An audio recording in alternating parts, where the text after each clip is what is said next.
Hello everyone, this is Shannon from That's So Po, and today I'm doing week 44 of my 2022 reads.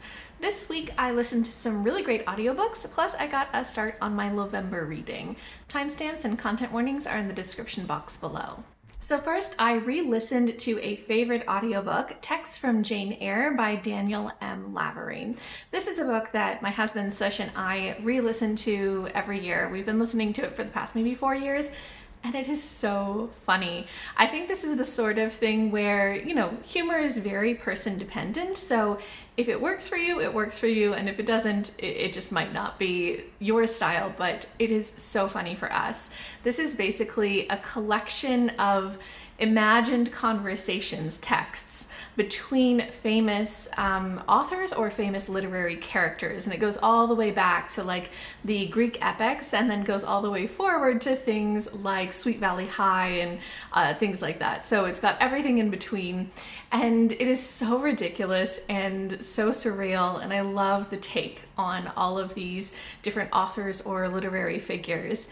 The Wuthering Heights one in particular cracks me up every time. And it's so cool because each time we re-listen to it, we have had more exposure to some of these works of literature. And so then we get it even more. And sometimes it's really funny for the ones that we're not familiar with because we're like, this is so ridiculous. But everything else in the book that we know the work or the author it's based on is really closely tied to reality, just taken to the nth degree. And so it makes us very curious to pick up those other works too. So this was just so fantastic. I really recommend it on audiobook because I love the two narrators. They do such a good job, and it is just, they do these awful British accents that are hilarious. They're so funny. I really loved this. Obviously not everything kind of lands, especially the more modern works. Not all of them quite land, but even so, love this, gave it 4.5 out of 5 stars. Another great audiobook I read this week was The Intersectional Environmentalist by Leah Thomas. So this is a 2022 release nonfiction that is a primer on intersectional environmentalism. And I think that it really is a great info source.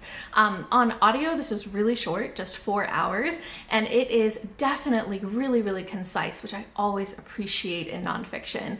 It just walks you through what intersectional feminism as well as intersectional approaches are, walks you through the history of some of the movements of feminism, of environmentalism, of just sort of the movements that have been happening and the work that's being done, and also talks about why this is so important for environmental justice because, and she just lays out stats after stats after stats of all of the ways in which people who are marginalized are often the ones who are most affected by a lot of the really kind of bad environmental changes that are happening. And she just goes through and she talks about stuff like, the lack of access to fresh food that many marginalized communities face in the US, or the issues with kind of seawaters rising that affect other countries, or the exploitation of garment workers or mining that happens in a lot of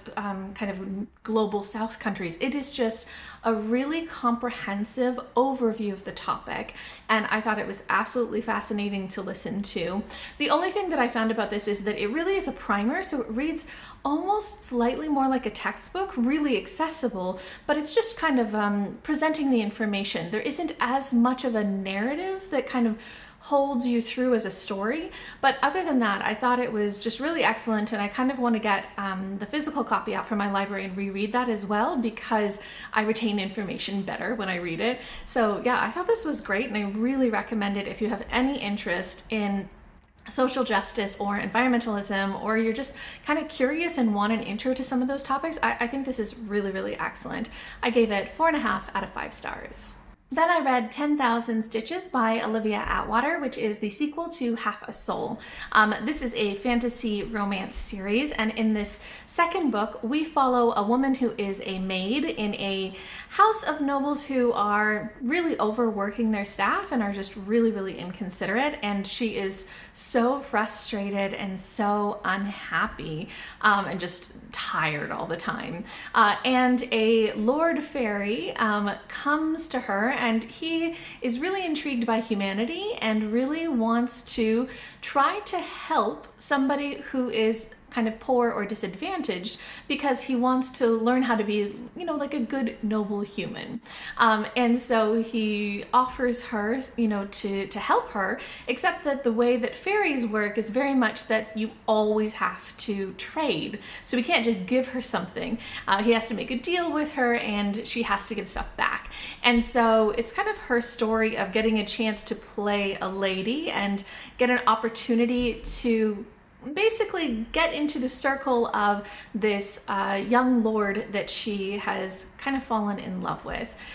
So this story is interesting. I definitely, again, I think the world building is kind of fun in this series, but this one is actually much more fantasy and less romance. So it's kind of like a Cinderella style story, but it really focuses on the maid, on the main character, and not so much on the romance, which I thought was interesting. Maybe not quite what I was looking for.